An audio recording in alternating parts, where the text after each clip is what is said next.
তাইফবাসী এক আল্লাহকে রব বলে মেনে নাও, স্বীকার করে নাও আল্লাহ ব্যতীত আর কোনো রব নাই। এই কথা স্বীকার করে নিলে আর কোনো ঝামেলা থাকবে না, তোমরা সফল কাম হয়ে যাবে। আমার নবীর অপরাধ শুধু এতটুকু ছিল, আল্লাহর দাওয়াত দেওয়া, তাওহীদের দাওয়াত দেওয়া, শিরক মুক্ত দাওয়াত দেওয়া, আমার আল্লাহ পাকের দাওয়াত দেওয়া।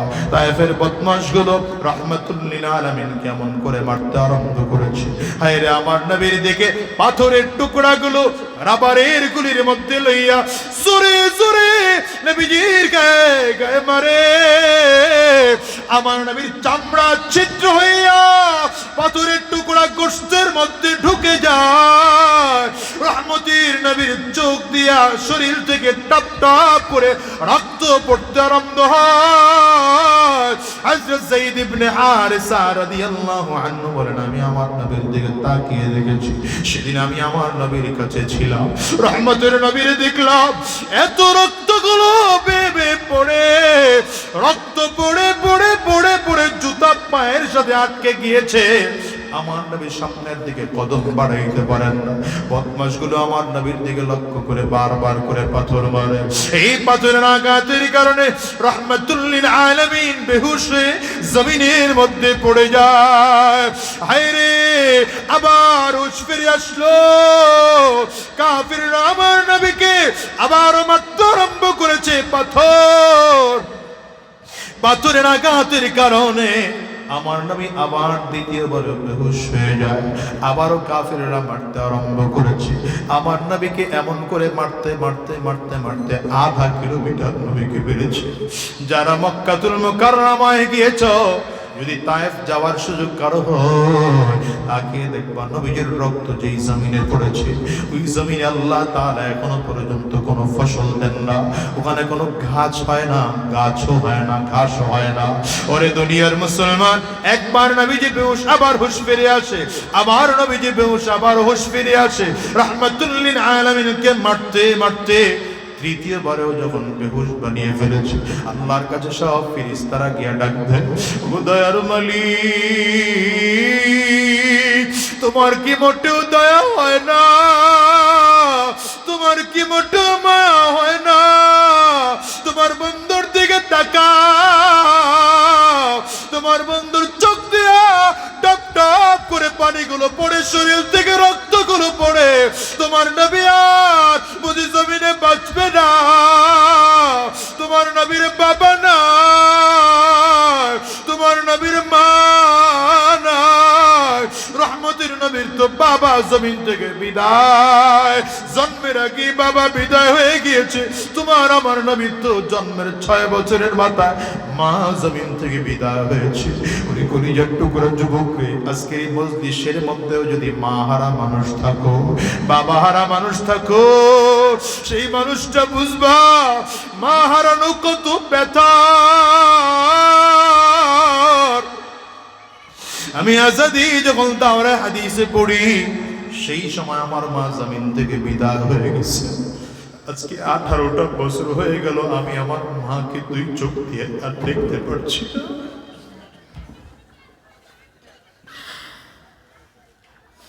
এখন আমি চাইলে আমার মাকে নিজের টাকা দিয়ে একটা ফল কিনে খাওয়াইতে পারি না। আমি চাইলে আমার মাকে একটা কাপড় কিনে দিতে পারি না। ওরে যুবক, রহমতের নবীর তো মা ছিল না, বাবা ছিল না। আমার নবীর 8 বছরের মাথায় দাদাও জমিন থেকে বিদায়। এই মজলিসের মধ্যে এমন মানুষ যদি থাকো মা হারা, বাবা হারা, ওই মানুষটা আমার কথার হয়তো মর্ম বুঝবা। এ বাজান রে, আমার মতো কার কার ঘরে মা নাই? একটু হাতটা উঁচা করে দেখো। কার কার বাবা নাই? বাজান তোমরা হাতগুলো উঁচা করো, হাতগুলো তুলে রাখো। আমার যুবকেরা তাকিয়ে তাকিয়ে দেখুন, মা হারা মানুষগুলোর চোখ দিয়ে কেমন করে পানি বের হয়, বাবা হারা মানুষগুলোর চোখ দিয়ে কেমন করে পানি বের হয়। হাতগুলো তুলে রাখো। যুবক, এই মানুষগুলোর চারদিকে একটা বারের জন্য একটু তাকাও। এদের কারো ঘরে মা নাই, কারো ঘরে বাবা নাই। এই যুবক রে দেখো না তাকে, কারো চক্ষু দুইটা পানি, কারো চক্ষু দুইটা লাল, কারো গাল বেবে বেবে পানিগুলো জমিনের মধ্যে পড়ে। এই মানুষদেরকে জিজ্ঞাসা করো, আজকে লক্ষ কোটি টাকার বিনিময়ে যদি মাকে পাওয়া যাইত, মনে হয় যেন এরা মাকে গ্রহণ করতো। বাজান রে, এই জন্য তোমাদেরকে বলে যাই, যাদের ঘরে মা আছে, যাদের ঘরে বাবা আছে, জীবনে কোনোদিন অবহেলা করিও না। সম্পদে বরকত চাও তো আব্বা আম্মাকে সম্মান করতে শিখো। ব্যবসায় বরকত চাও তো আব্বা আম্মার সাথে মোহাব্বত লাগাও। চাকরির কামাইয়ের মধ্যে বরকত বানাইতে চাও, তাইলে আব্বা আম্মার সাথে সম্পর্ক ভালো লাগাও। দুনিয়াতে আরাম আয়েশে থাকতে চাও তো বাবা মাকে খুশি রাখো। কিয়ামতের ময়দানে জান্নাত চাও, তাইলে বাবা মাকে খুশি রাখো। কারণ রহমতের নবী আমার বলেন, হুমা জান্নাতুকা ওয়া হুমা নারুক। নবী আমার বলেন, আব্বা আম্মাই তোমার জান্নাত, আব্বা আম্মাই তোমার জাহান্নাম। রাসূল আরবি বলেন, রিজার রব্বি রিজাল ওয়ালিদাইন। শোনো, যদি আব্বা আম্মা খুশি হয়, তাইলে আমার আল্লাহ তাআলাও খুশি। আব্বা আম্মা বেজার, তাইলে আমার মালিকও বেজার। ও যুবকরা, এই জন্য অনুরোধ করে যাব, আব্বা আম্মার সাথে যদি বেয়াদবি করে থাকো, আজকের ময়দানটার থেকে ওয়াদা করে যাও, জীবনে আর অন্যায় করবা না। মায়ের পা দুটো ধরে ক্ষমা চাইবা, বাবার পা দুটো ধরে ক্ষমা চাইবা। যতক্ষণ পর্যন্ত মাফ না করবেন, বাপ দুইটা ছাড়বা না। ও দুনিয়ার মুসলমান, রহমতের নবী কান্না করতেছেন তায়েফের ময়দানে। নবীর শরীর থেকে রক্তগুলো টপ টপ টপ টপ করে পড়ে। হযরত যায়েদ ইবনে হারিসা রাদিয়াল্লাহু আনহু বলেন, আমি আমার নবীর দিকে তাকিয়ে দেখেছি, নিজের সেই শরীরের চাদর দিয়া আমার নবীর রক্তের ফোঁটাগুলো মুছে মুছে মুছে মুছে ভাঁজ করে রাখতেছে। জমিনে রক্ত নবী আমার পড়তে দেন না। আমি জিজ্ঞাসা করি, নবী আমার কেন রক্ত জমিনে পড়তে দেন না? নবী আমার বলে, যায়েদ রে,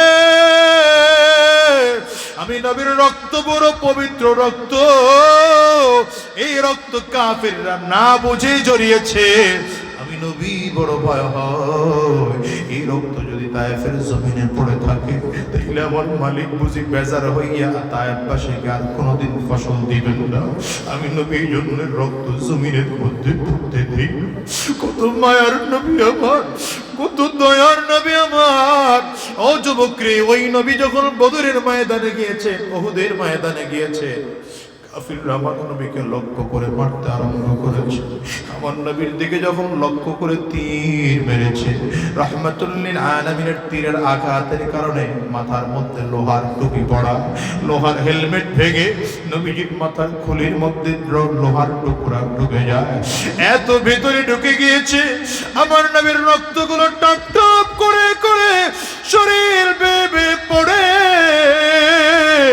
রহমতের নবী চার মধ্যে হাত দিয়ে তাকিয়ে দেখে পুরো হাত রক্তে ভিজে যায়। নবীজি ডাক দেয়, আল্লাহ। যেই জাতি নবীর চার হাত থেকে রক্ত ঝরায়, সেই জাতি কেমন করে সফল কাম হবে? আরে নবীজি বেহুশ হয়ে কিছুক্ষণের মধ্যে জমিনে পড়ে যায়। এদিকে পাথরের আঘাত লেগে নবীজির দাঁত মুবারক শহীদ হয়ে পড়ে যায়। নবীজির মুখ থেকেও রক্ত বের হয়, কপাল থেকেও রক্ত বের হয়। কাফিরের এই কথা শুনে, দৃশ্য দেখে এলান করে দিল পুরো উহুদের মধ্যে, কদ কুতিলা মুহাম্মদ, মুহাম্মদ জমিন থেকে বিদায়। সাহাবায়ে কেরামে ঘোষণা শুনে পাগল, এত জোরে চিল্লায় আর দৌড়ায়, নবী কই?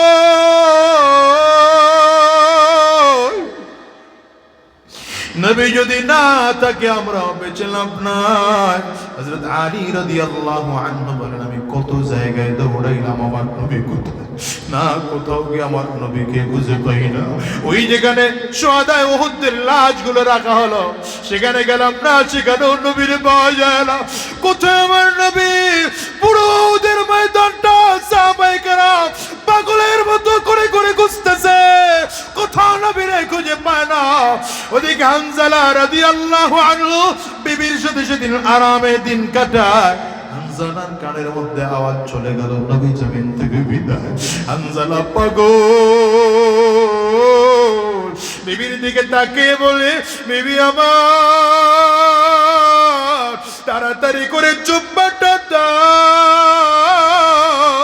হানজালা জুব্বাটারে লইয়া শরীরের মধ্যে পেঁচাইয়া এক হাতে তরবারি লইয়া আরেক হাতের মধ্যে ঢাল লইয়া সামনের দিকে আগায়।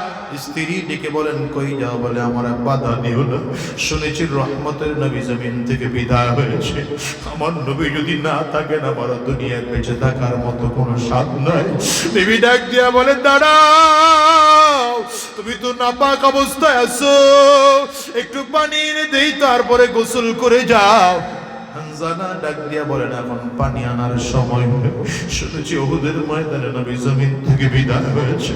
নবী যদি জমিন থেকে বিদায় হয়, আমি হানজালার সময় না,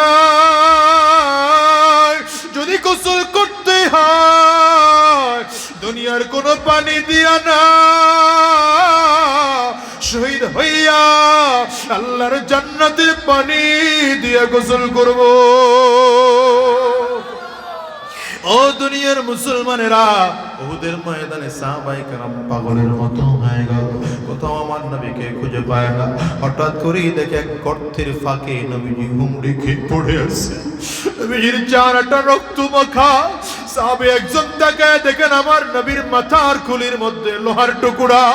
এই সাহাবে মাথার লোহার টুকরার মধ্যে কামড় দিয়া জোরে জোরে টান দেয়, কিন্তু লোহার টুকরা এত ভেতরে ঢুকেছে লোহার টুকরা বের হয় না। সাহাবের দাঁত দুটো ভেঙে জমিনে পড়ে গেল। পাশের আরো দুইটা দাঁত দিয়ে কামড় দিয়ে আবার টান দেয়। অন্যান্য সাহাবীরা ধরে টানে, এমন করে পাগলামি করো না, আমরা নবীর চিকিৎসা করে ভালো বানিয়ে দেব। এই সাহাবী কান্না করে আর বলে, আমারে ছাড়ো, আমার নবীর মাথায় লোহার টুকরা থাকবে আর আমার মুখের দাঁতগুলো আস্ত থাকবে, এটা হতে পারে না।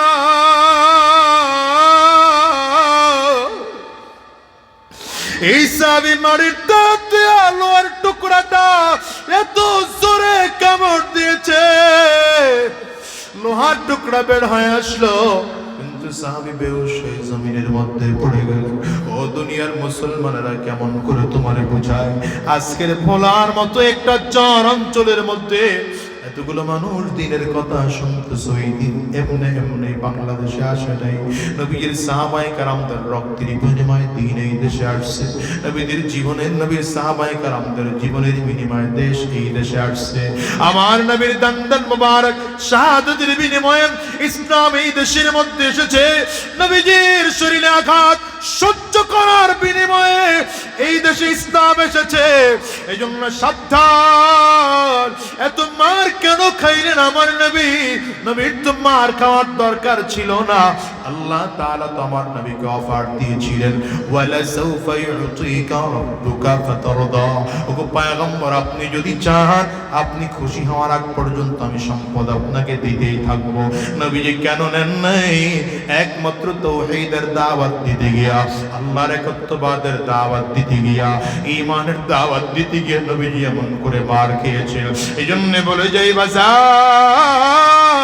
সূরাতুল ইখলাস থেকে তোমাদেরকে বুঝাইলাম, আল্লাহ বলেন এক এবং একক, এক নম্বর শপথ করে বিদায় হও। আমরা যতদিন এই জমিনে বেঁচে থাকবো এক আল্লাহর গোলামি করব। বলেন কয়জনের গোলামি করব? আঙ্গুলটা উঁচা করে চিল্লায় বলো, কয়জনের গোলামি করব? দ্বিতীয় নম্বর ওয়াদা, দ্বিতীয় নম্বরে শপথ করে এখান থেকে বিদায় হও। যতদিন এই জমিনে থাকবো আল্লাহর বিধান জমিনে বাস্তবায়নের জন্য মেহনত করব। এই দুইটা ওয়াদা করতে কারা কারা তৈয়ার? দুইটা হাত উঁচা করে আল্লাহকে দেখা। আওয়াজ দিয়ে চিৎকার করে জোরে ডাকো আল্লাহ, আরো জোরে আল্লাহ, চিৎকার করে আওয়াজ দিয়ে ডাকো। চোখে যদি পানি না আসে কান্নার বান ধরে ডাকো। অনেকের তো ঘরে মা নাই, বাবা নাই, আব্বা আম্মার কথা স্মরণ করে ডাকো। আরে অনেকের জোরের ভাই নাই, ভাইয়ের কথা স্মরণ করে কাঁদো। কেউ গুনাহ করে ফেলেছি, গুনাহের কথা স্মরণ করে কাঁদো বাজার।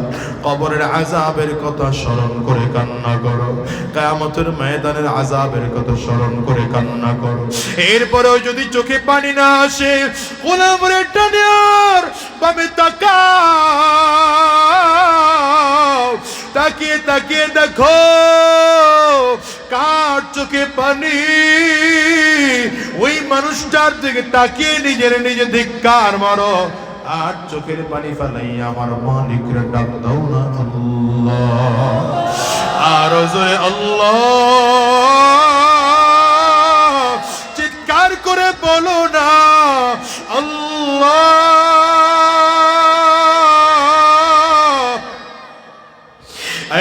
আমরা সবাই মিলে ওয়াদা করলাম হারাম রাস্তায় চলবো না, শয়তানি রাস্তায় চলবো না, গুনাহের পথে চলবো না। তোমার এক আল্লাহকে রব বলে স্বীকার করবো, তোমাকে এক ওয়াদা করলাম। আর তুমি এক আল্লাহর বিধান জমিনে বাস্তবায়নের জন্য মেহনত করবো। আল্লাহ তুমি কবুল করে নাও, কবুল করে নাও। জবান খুলে বলো আমিন। আরো জোরে চিল্লায়া আওয়াজ করে বলো আল্লাহুম্মা আমিন। হাতগুলো নামান আমার বাজার, রাত অনেক গভীর হয়ে গেছে, প্রায় 11টা বেজে গেছে। সুতরাং